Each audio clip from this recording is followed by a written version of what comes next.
Es la solicitud que fue radicada dentro del caso que establece. Más de 35 parlamentarios, ¿no? Tiene el uso de la palabra la senadora Aida Bella. Senadora Aida Bella, muy buenas tardes. Del Senado de la República y la Cámara de Representantes. Puede comenzar. Sí, senadora, comience, por favor.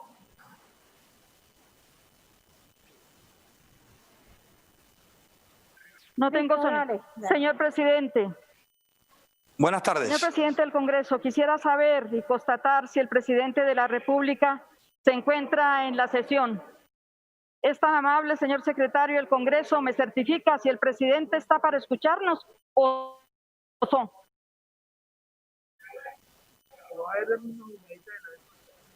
Señor secretario, si es tan amable. No vemos al presidente, no sabemos qué se ha hecho.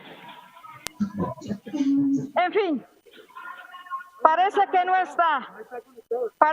está conectado el presidente. Señor secretario, por favor, dejamos una constancia que el presidente de la República en este momento no está.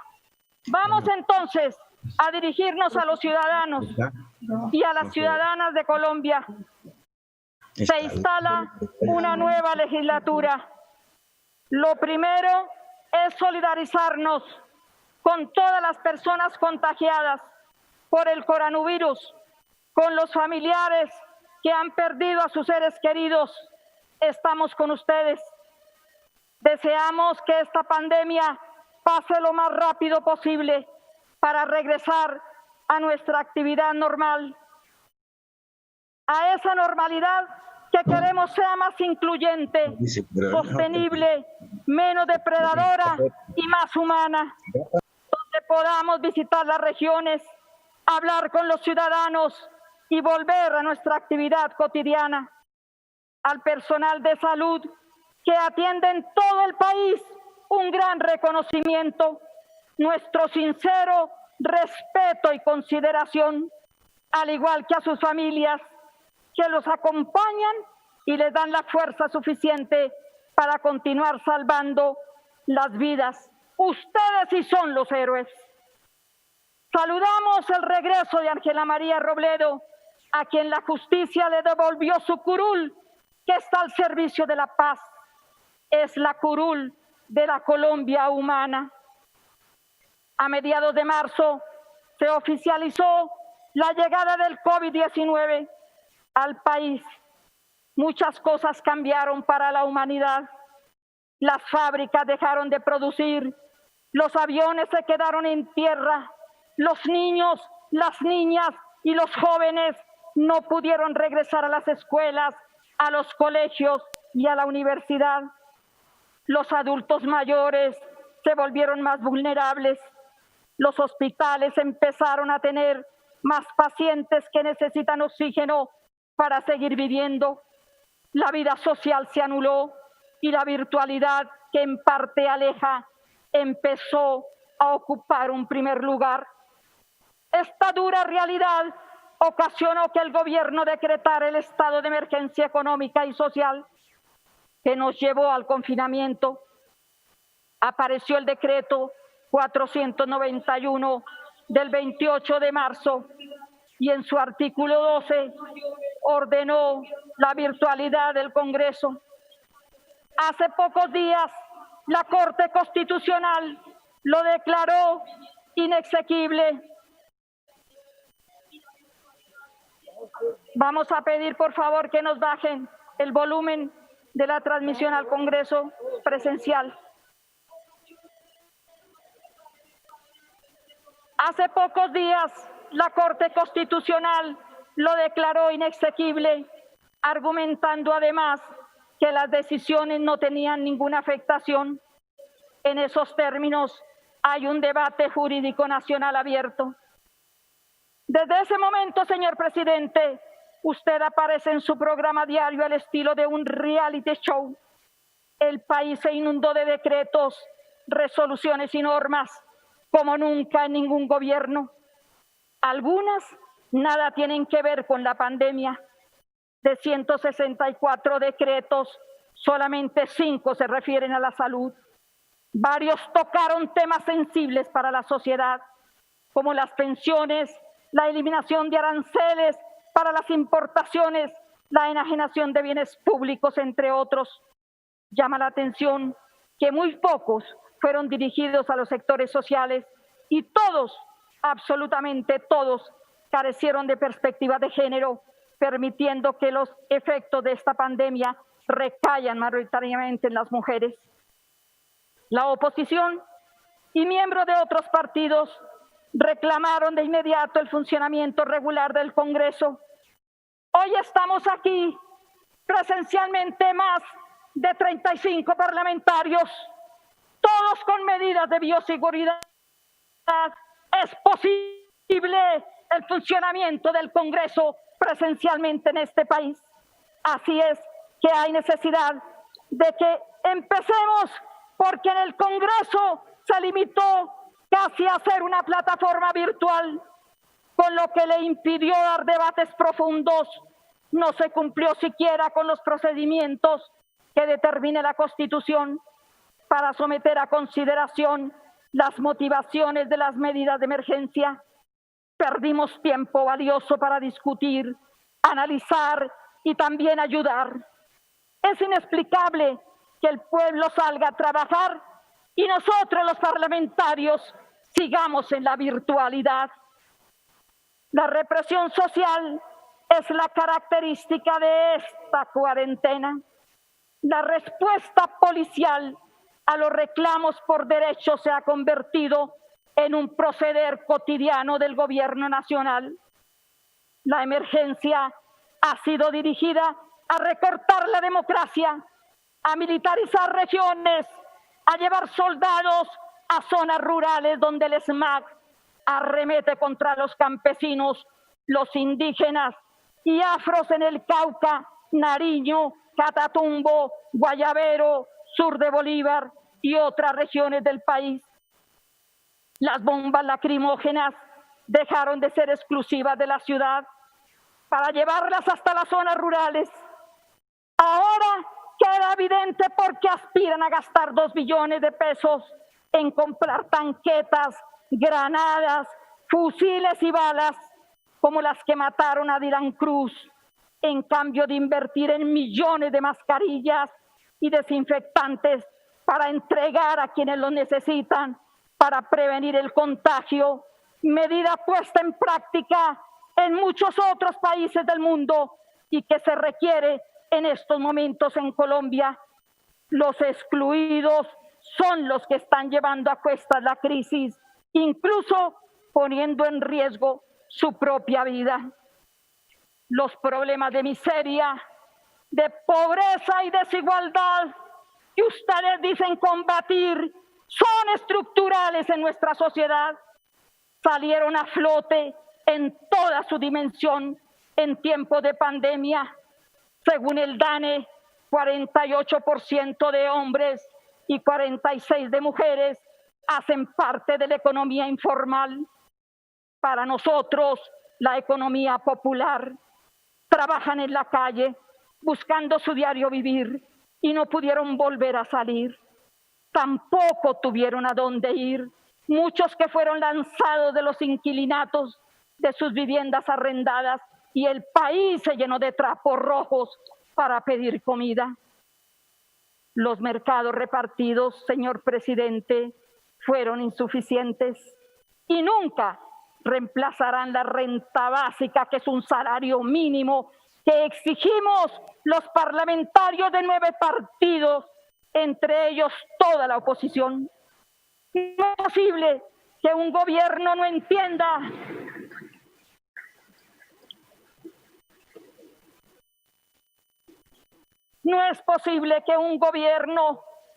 no entienda que esa es una forma de reactivar la economía, entregándole ingresos a 9 millones de hogares, beneficiando a 32 millones de personas pobres y vulnerables, desempleados y a quienes perdieron sus empresas, sus inversiones y la capacidad de compra al quedarse sin ingresos y sin empleos.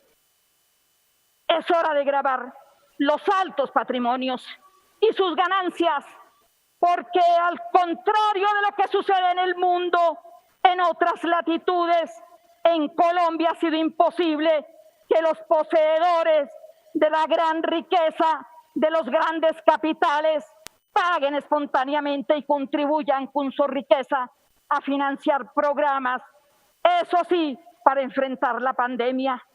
No aceptaremos, presidente, una reforma tributaria como la que se advierte, regresiva para el trabajador, para los pobres y para las capas medias. No vamos a admitirla.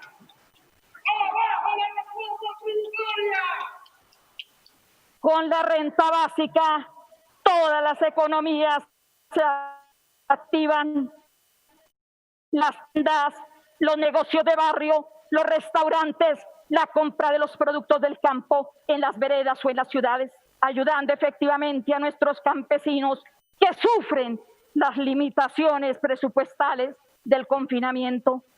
Presentaremos hoy mismo un proyecto de ley para que el Congreso pueda redireccionar el gasto público que en este momento se encuentra en los bancos privados y los grandes favorecidos de esta pandemia. El único dinero que constituye gasto para hacerle frente a la pandemia es el enviado al Fondo de Mitigación de Emergencias FOME. Según el estudio de la Universidad Javeriana, publicado recientemente, representa un total del 2.2% del PIB, dato que contrasta con el promedio de los países de la OCDE, que son el 9.8%, situándonos en uno de los países más bajos del mundo para atender esta pandemia en todas partes. Pero bueno, la transparencia en los gastos deja muchos interrogantes, señor presidente, porque hay algunas cifras que no corresponden. Billones se invierten en préstamos a través de la banca. El mismo estudio de la Javeriana concluye que para la atención de la pandemia los recursos son de 6.11 billones y hay una diferencia de 19.4 con los recursos que fueron enviados al FOMI. Para la atención de la emergencia se han colocado 117 billones. Se invirtieron 7.2 en salud, 4.5 en atención humanitaria, 2.6 para entidades territoriales. Y oigan bien, ciudadanos, 60 billones como respaldo a créditos, es decir, la banca es la gran beneficiada, la misma banca indolente que le cerró la puerta a millones de pequeños empresarios. No encontramos el gasto desglosado en ninguna parte, porque los colombianos no tenemos el derecho a conocer en qué se gastan nuestros impuestos. Hay problemas de transparencia innegables y exigimos al gobierno claridad al respecto. La plata pública es para que todo el mundo conozca y en un caso como este para que todos sean atendidos, especialmente la gente vulnerable. La ley del punto final en salud, de la que tanto se ufanan, ni siquiera tiene las cuentas claras. Hay un estimado de deuda de 4.7 billones. Como siempre, las EPS siguen cuestionando los pagos por servicios de las IPS y de los ES, de los hospitales públicos. Siguen cuestionando los pagos por servicios y difícilmente se ponen de acuerdo. Esto en detrimento de los servicios de salud. Hasta el momento es un saludo a la bandera, además de los recursos anunciados para atender la pandemia. El gobierno solo ha girado 489.000 millones de pesos y aún siguen adeudando a los trabajadores de la salud sus salarios atrasados que llegan incluso a ser de 10 meses, como en el caso del hospital de Tadó en el Chocó, que dicho sea de paso, es una de las regiones, al igual que todo el Pacífico, con la mayor pobreza multidimensional, lo que supone un alto riesgo y con la mayor pobreza en la pandemia. No hay un plan serio para afrontarla en esta región importantísima de nuestro país. Está condenando a las comunidades afrodescendientes y negras a la muerte, pues lo único que ha llegado son escasamente 50 ventiladores. Nuestros profesionales de la salud tienen los salarios más bajos de América Latina. Una vergüenza. La mayoría de las veces deben comprar sus elementos de bioseguridad de su propio bolsillo, porque los administradores privados de la salud no se los entregan. Se incrementó la deuda histórica con el sector salud y se mantiene su informalidad laboral, porque priman los contratos y la tercerización por 2 meses, 3 meses, etcétera. Ese régimen moderno de la esclavitud, donde los trabajadores de la salud los llaman incluso a firmar contratos condicionados a la no afiliación a un sindicato y ante el mínimo reclamo son despedidos y no vuelven a trabajar. Persisten los graves problemas provocados por la CPS, que aún en tiempos de pandemia el gobierno no se atreve a tocar ni a tomar bajo su control la salud y el financiamiento.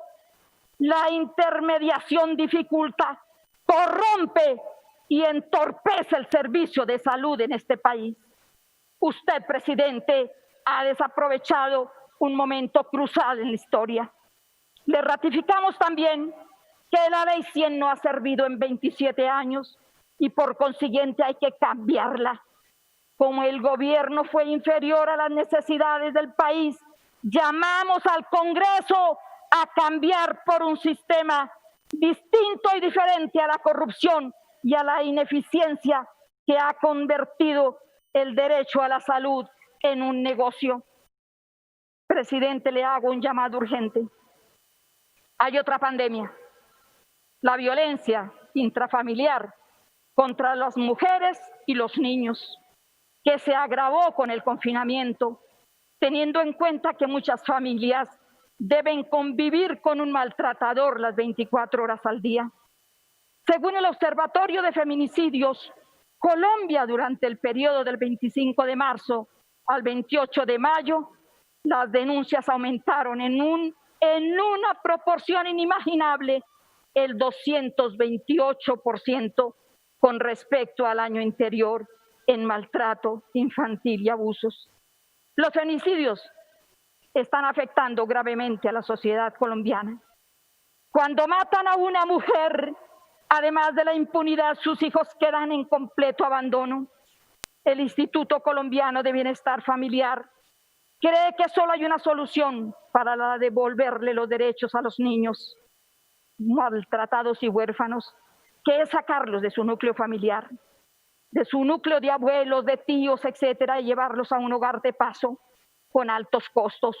Debe establecerse un programa para que los familiares que reciben los niños maltratados y huérfanos puedan tener un estipendio para cubrir sus necesidades básicas.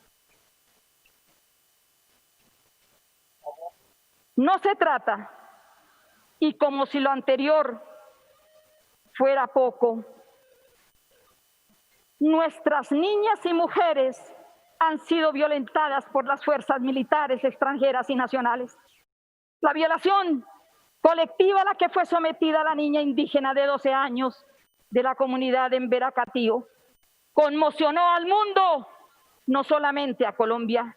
Los actos de abuso sexual cometidos contra las mujeres de la comunidad Nucan Macú y todos los otros casos merecen especial atención y ejemplar castigo, porque nadie puede utilizar sus cargos de mando, de autoridad ni sus armas para intimidar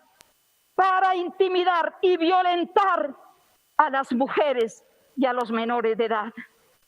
No se trata de manzanas podridas, porque si en cada departamento hay unas cuantas, usted sabe que en este símil todos se pueden contaminar. Es necesario analizar el tipo de formación que reciben los militares en nuestro país. Proponemos se conforme un grupo paritario de militares y civiles que revisen los currículos de formación que se imparten en nuestros cuarteles, dando un informe a todo el país sobre sus conclusiones. La oposición ha presentado un proyecto cuyo objetivo es la reforma a las fuerzas militares, con énfasis en la construcción de paz, a partir de un cambio en el manejo de la inteligencia, la contrainteligencia, el desmonte del SMART y la política de ascensos. Va para la Comisión Segunda, seguramente del Senado de la República. Asimismo, es necesario que el Gobierno Nacional cumpla la Constitución y el fallo de tutela del Tribunal de Cundinamarca, que ratifica que el Senado de la República debe pronunciarse sobre la presencia de tropas extranjeras en el territorio colombiano. No puede ser. Señor presidente, el desempleo que registra hoy el país no es exclusivo de la pandemia. Ya venían los indicadores señalando desde el último trimestre del año pasado que una crisis acosaba la economía. El coronavirus simplemente aceleró la tendencia y más de 5 millones de ciudadanos perdieron su trabajo. Según el DANE, en mayo la tasa de desempleo para las mujeres era del 32.6% y para los hombres el 22.3%. Las empresas medianas y pequeñas, soporte de la economía y la generación de empleo, pidieron la ayuda del gobierno, pero nunca llegó el salvavidas, lo dejaron quebrar. Prefirieron entregarle las multimillonarias ayudas a empresas de acomodados conglomerados económicos. A cambio, ofrecieron créditos para micro y medianos empresarios, a los que poco han accedido, sea por las altas tasas de interés, por los engorrosos trámites para hacerlas efectivas, o porque simplemente no van a poder pagar en el futuro. Pregunto al gobierno, ¿por qué le cobran intereses a los pequeños y medianos empresarios si ese dinero es del Estado? No deben haber intereses como hacen en la mayoría de los países del mundo, pero aquí lo único que quieren es seguir beneficiando a los grandes banqueros de este país. La tasa de desempleo juvenil se ubicó en el 26.6, registrando un aumento de 8.5 frente al trimestre de marzo del 2019 a mayo. Es imperativo. La matrícula cero para la universidad pública, cumpliendo el mandato constitucional.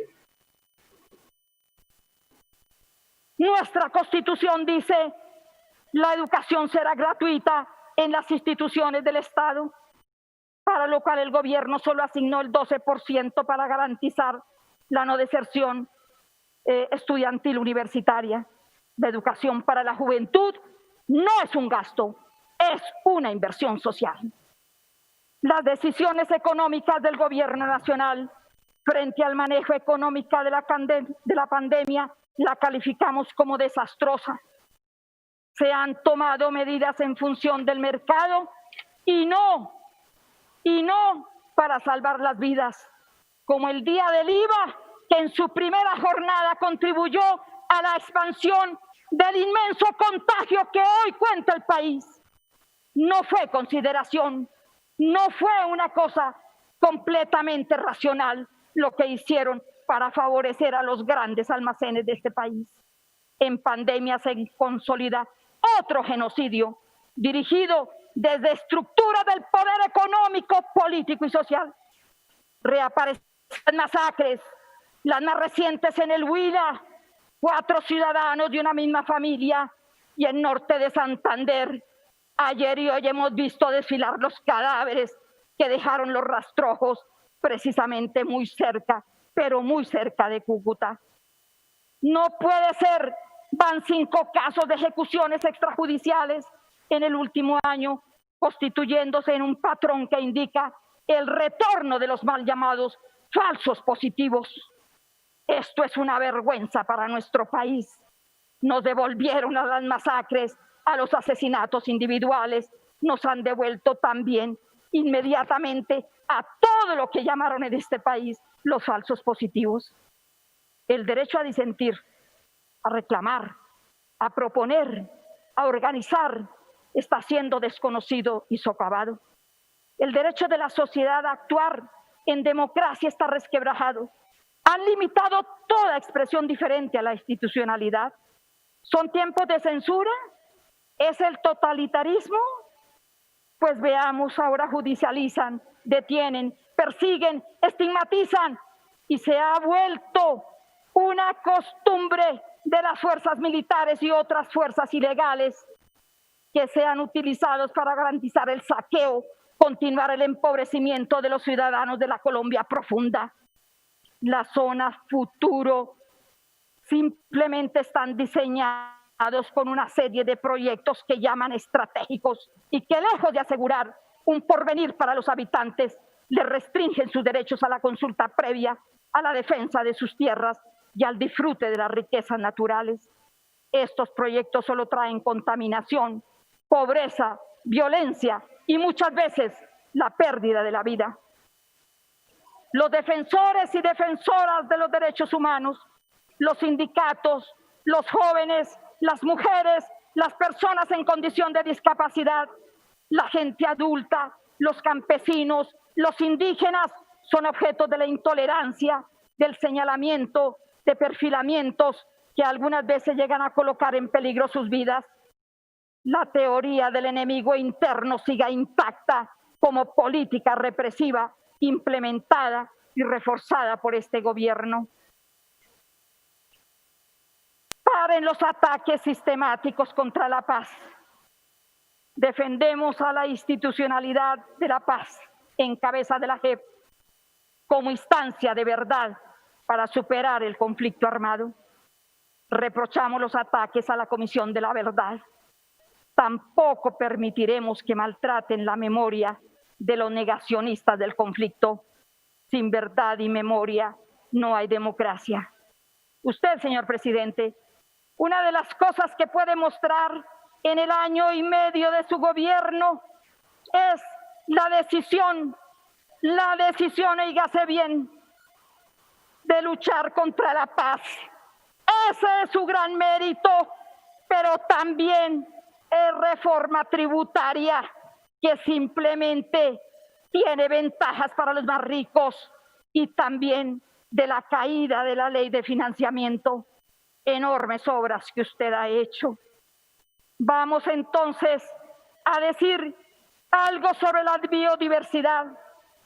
Esta se ve enfrentada a las políticas gubernamentales que, aliadas con los intereses esos y privados, pretenden imponer un modelo de desarrollo depredador, extractivista, que lesiona no solamente a la naturaleza, al territorio, sino también a las tradiciones de nuestros pueblos indígenas, afros, raizales y campesinos. Exigimos el respeto por los recursos naturales, por el agua, por los páramos, por los ríos, por los humedales, por las ciénagas, por los lagos y por el mar. El páramo de Santurbán es Colombia y usted no se lo puede entregar a compañías extranjeras, quitándoles el agua a los santanderes y rompiendo la cadena hídrica. Esto no es posible. Tiene que mirar hacia San Andrés. Tienen que ir también allá donde no hay que comer, porque se adueñaron del puerto y lo dolarizaron absolutamente todos. Pero también tiene que mirar, señores del gobierno, al Amazonas, al Baupés, precisamente también allá en el Bichada, en Casanare, pero igualmente en La Guajira, en Sucre, en Nariño, donde las tasas de desnutrición de los niños, hoy decía el tiempo, son supremamente altas. Esta sociedad, presidente, quiere la paz, quiere la reconciliación, quiere el respeto de la soberanía, del ambiente, desea la repartición equitativa de los ingresos y la riqueza. No queremos más violencias para conservar desmedidos privilegios. Hay un consenso en que el acceso de la tierra la adecuación y asistencia técnica, la protección a la economía campesina y la democratización del financiamiento agropecuario son esenciales para el desarrollo de la nación, y mirando también hacia los meses que vienen, que nos toca todavía afrontar la pandemia. El avance de los programas de acceso a la tierra, uno de los compromisos cruciales del punto de acuerdo 1, precisamente de los acuerdos de paz, es absolutamente precario. En el año 2019 y lo que va corrido del presente, se reportaron solo 2.656 procesos de formalización sobre un total de 3.600 hectáreas. En el mismo periodo, solo se adjudicaron 219 predios baldíos en zonas focalizadas, esas mismas zonas que han sido las más afectadas por el conflicto y en donde tan baja gestión pone en evidencia la falta de avances en los acuerdos en la reforma rural integral y la negativa quizás de renunciar a la reforma agraria.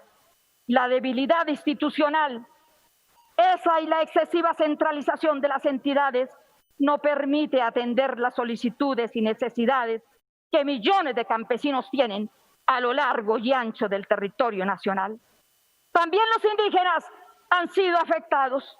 En el último año solo se resolvieron 12 de las 1.046 solicitudes de procesos que esperan decisión de la Agencia Nacional de Tierra para la asignación o ampliación de recuerdos, con un claro rezago para los pueblos indígenas. En el Cauca sigue el exterminio de la dirigencia indígena con la mirada impávida de un gobierno que ni siquiera recibió a los marchantes de la paz cuando llegaron aquí pidiendo el derecho a la vida. En lo corrido del año han asesinado a más de 40 indígenas y durante el tiempo de la pandemia 14. Señor presidente, rechazamos la venta del CENIT y las acciones de Ecopetrol. No se vende lo que produce. Las privatizaciones son de las peores decisiones de anteriores gobiernos. Los servicios no han mejorado, la corrupción los invadió, la ineficiencia es notoria en la mayoría y muchos de ellas demandan al Estado cuando a las protestas ciudadanas exigen la interrupción de los contratos. Ante el incumplimiento, un caso dramático es precisamente Electricaribe. Los congresistas y partidos de la oposición reconocemos y valoramos la movilización social, esa que han hecho los estudiantes, los obreros y el pueblo colombiano, porque expresa con nitidez el descontento, las exigencias y las propuestas de cambio en múltiples y muy diversos sectores sociales. Los proyectos de ley que estaremos radicando en esta legislatura, toda la oposición buscan interpretar y representar a esa sociedad que está dispuesta a utilizar el tapabocas, pero que no vamos a quedarnos callados. Queremos llamar la atención sobre el pliego de emergencia presentado al presidente de la República por el Comité Nacional de Paro, donde señalan la urgencia de adoptar medidas efectivas en materia de salud, de renta básica, de empleo, de educación, de protección de la población carcelaria, de la producción nacional y respeto a los derechos de las mujeres y la población LGTBI, que cesen los feminicidios y la violencia de género.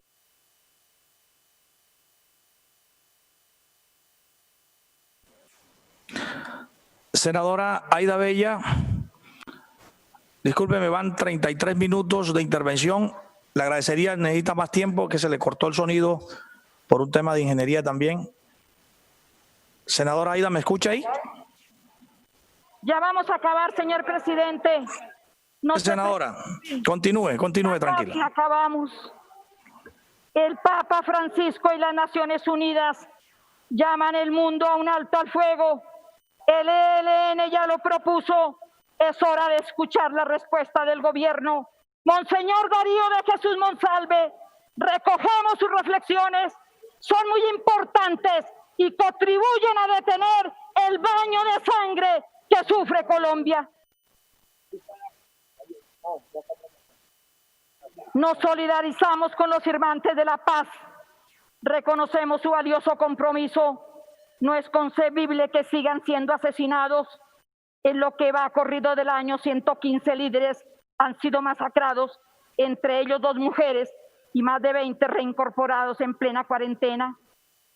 Hay zonas del país donde se ha vuelto una tarea matarlos.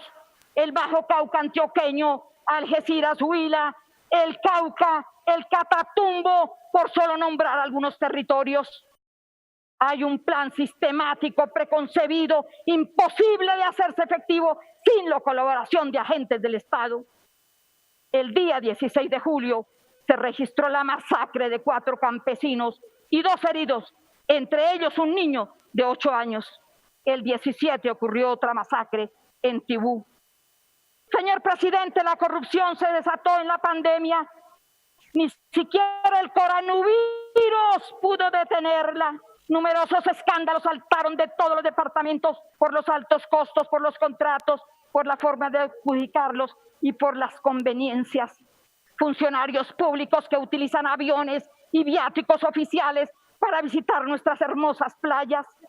Mientras el pueblo está confinado, algunos elegidos están llamados por la justicia a responder, generalmente por delitos electorales, compra de votos, sobornos o dineros ilegales en las campañas provenientes del narcotráfico.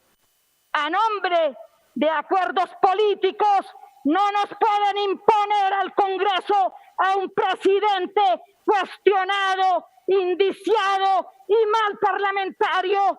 Por eso hemos propuesto a Iván Marulanda para que sea presidente del Congreso, un hombre honesto, diáfano y que puede devolver la dignidad al Congreso de la República. Es necesario escuchar los reclamos de la gente en las calles. Hay que responder a sus angustias por empleo, por salud y por vivienda y educación.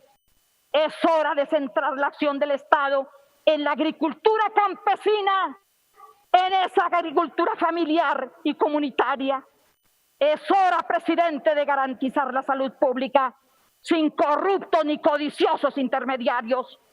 Es hora de impulsar la industria nacional y manufacturera. Es hora de renegociar los tratados de libre comercio que acabaron con el aparato productivo. Es hora de generar trabajo y de dar educación a nuestra juventud. Reiteramos la necesidad de la pensión universal para todos los mayores. El hambre golpea a Colombia, señores del gobierno. En todos los departamentos necesitamos prepararnos para derrotarla. Países más pobres lo han conseguido. El nuestro, que tiene tanta riqueza, lo conseguirá si el gobierno escucha y atiende el llamado a un gran pacto nacional en el que todos participemos para salir de la crisis.